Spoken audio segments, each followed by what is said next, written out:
नमस्कार दोस्तों, कभी कभार किसान भाई जब झटका मशीन ले करके अपने खेत में इंस्टॉल करते हैं तो पूरा इंस्टॉलेशन हो जाने के बाद उसको मालूम नहीं पड़ता कि झटका मशीन क्यों चालू नहीं हो रही है। तो सबसे बेसिक लेवल पर अगर ये झटका मशीन चालू न होने की कोई दिक्कत है तो सबसे बेसिक लेवल पर उसको कैसे चेक करें और फिर भी उसको उसके आगे सर्किट लेवल पर कैसे चेक करें और वो प्रॉब्लम को सॉल्व कैसे करें, उसकी बात हम आज के इस वीडियो में करने वाले हैं। तो सबसे पहले दोस्तों, झटका मशीन अगर आपकी चालू नहीं हो रही है तो इसमें ये जो फ्यूज़ दिखाया गया है, ये फ्यूज़ को आपको चेक करना है। इसको जब आप खोलेंगे तो इसके अंदर एक छोटा सा फ्यूज़ निकलेगा, उसका तार सही है या फिर टूटा हुआ है वो आपको चेक करना है।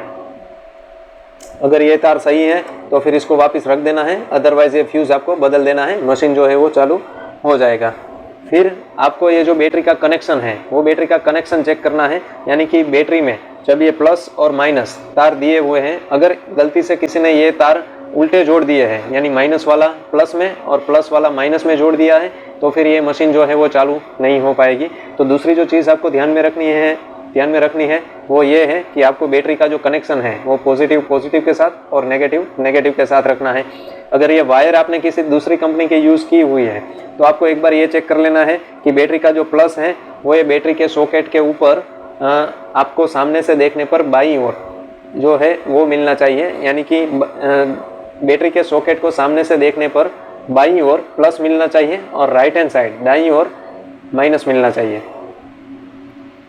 तीसरी जो चीज़ आपको ध्यान में रखनी है वो ये है कि कभी कभार किसान भाई ये झटका मशीन बैटरी से अपनी पुरानी वाली कोई भी बैटरी से चालू करने की कोशिश करते हैं तो वो जो बैटरी है उसका वोल्टेज तो सही है, कहीं ऐसा तो नहीं कि वो जो बैटरी है वो एकदम से डिस्चार्ज है। तो उसको जानने के लिए, बैटरी के वोल्टेज जानने के लिए आपको ऐसे मल्टीमीटर की ज़रूरत पड़ेगी। ये जो मल्टीमीटर है उसके नॉब को आपको 20 वोल्ट डीसी के ऊपर रखना है, यानी कि ये जो मल्टीमीटर है वो 20 वोल्ट डीसी तक फिलहाल चेक कर सकता है।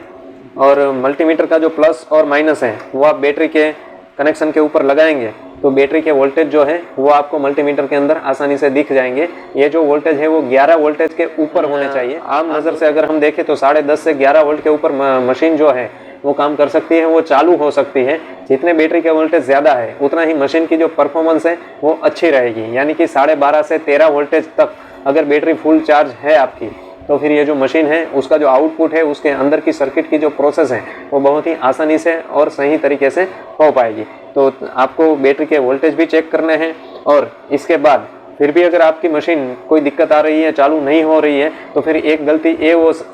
हो सकती है कि ये जो पावर इंटेंसिटी वाला नॉब है वो किसान भाई ने गलती से पूरे 0 के ऊपर रख दिया है, तो फिर ये जो मशीन है वो करंट ले ही नहीं पाएगी। इसका हमने रेगुलेटर 0 के ऊपर कर दिया है, तो फिर इसको किसान भाई को फुल कर देना है, राइट हैंड साइड घुमा करके इसको फुल मोड में रख देना है। इसके बाद अगर मशीन फिर भी चालू नहीं हो रही है तो फिर ये बैटरी का जो केबल है, फिलहाल मैंने ये सोलर के सॉकेट में लगा रखा है, लेकिन आप जब इसको चालू करेंगे तो सबसे पहले ये बैटरी वाले सॉकेट में लगा रखा होगा, उसको आपको इधर से निकाल करके सोलर वाले सॉकेट में डाल देना है। अगर ये सोलर वाली लाइट ऑन हो रही है तो समझ लीजिए कि बैटरी का जो वायर है वो सही है, यानी कि बैटरी का जो वोल्टेज है वो आपके ये सोलर वाले सॉकेट तक पहुंच रहा है, यानी कि बैटरी का जो ये वायर है वो सही है। अगर ये लाइट ऑन नहीं हो पा रही है तो आप ऐसे कंक्लूजन पर आ सकते हैं कि ये जो बैटरी का केबल है वो अंदर से कहीं टूटा हुआ है, इसको आप बदल देंगे तो ये सोलर की लाइट ऑन हो जाएगी और ये जो मशीन है वो चालू हो जाएगी। और हाँ, इसको आप जब बैटरी के वोल्टेज को सोलर के सॉकेट के साथ कनेक्ट कर देते हैं और अगर ये जो स्विच है वो 24 घंटे के ऊपर है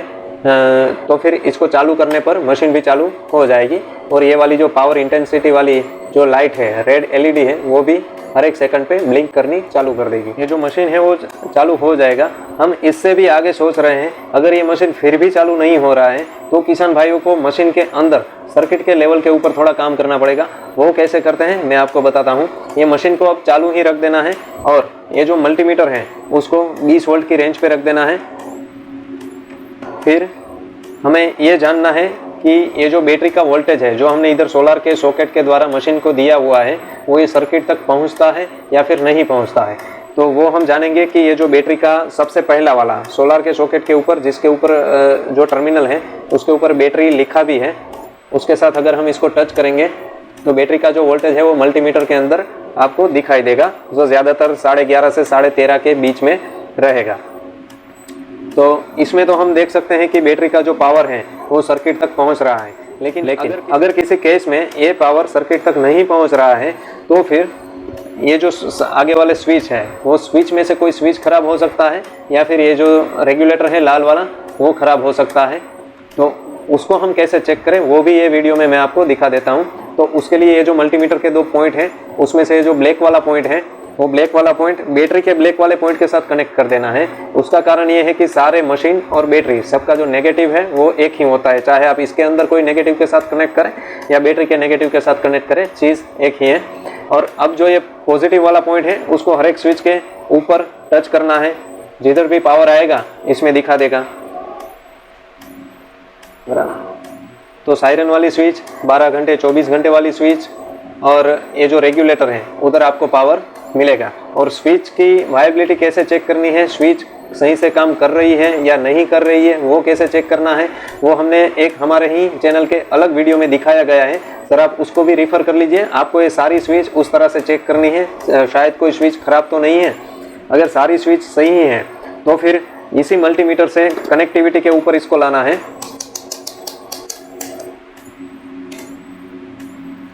इसमें जब आप मल्टीमीटर को इस तरह से कनेक्टिविटी के ऊपर लाएंगे तो जब मल्टीमीटर के ये 2 पॉइंट इलेक्ट्रिकली कनेक्ट हो गए तब मल्टीमीटर में एक साउंड बजेगा। जब ये 2 पॉइंट इलेक्ट्रिकली डिस्कनेक्ट हो गए ये साउंड बजनी बंद हो जाएगी। तो उसी तरह से हर एक स्विच में से जो भी वायर निकल रही है वो सारे वायर को एक एक करके चेक करना है कि शायद कहीं कोई वायर वो तो बीच में से टूटी हुई नहीं है, यानी कि स्विच में जो भी पावर आ रहा है वो सर्किट तक कौन सी वायर ऐसी है जो नहीं ले जा सकती है। तो वो वायर को जब भी आप बदल देंगे तो पूरी जो पावर है वो स्विच में से लेकर के सर्किट तक पहुंचनी शुरू हो जाएगी और आपकी ये जो मशीन है वो भी बहुत ही कम रेट में, आपको बहुत ही कम खर्चे में फिर से चालू हो जाएगी। तो उस तरह से सारे जो पावर है उसको ये सर्किट तक पहुंचाना है। फिर आपको ये सर्किट जो है उसमें इधर 12 वोल्ट पहुंचने के बाद भी अगर मशीन चालू नहीं हो रही है तो फिर क्या करना है, उसके लिए हमने एक अलग से हमारी इसी चैनल पर एक दूसरा वीडियो बनाया है, प्लीज़ जाइए आप उधर थोड़ा रिफ़र कीजिए तो आपको सर्किट लेवल की जो प्रॉब्लम है वो भी आप अपने हिसाब से शॉर्ट आउट कर पाएंगे। ये वीडियो को आप हो सके उतना शेयर कीजिए, काफ़ी किसानों को ये वीडियो के माध्यम से हेल्प मिल सकती है। आप हमारे ये चैनल को सब्सक्राइब करें, हम ऐसे ही वीडियो आपके लिए लाते रहेंगे हमारे ये चैनल पर। थैंक यू दोस्तों, धन्यवाद, जय हिंद, जय भारत।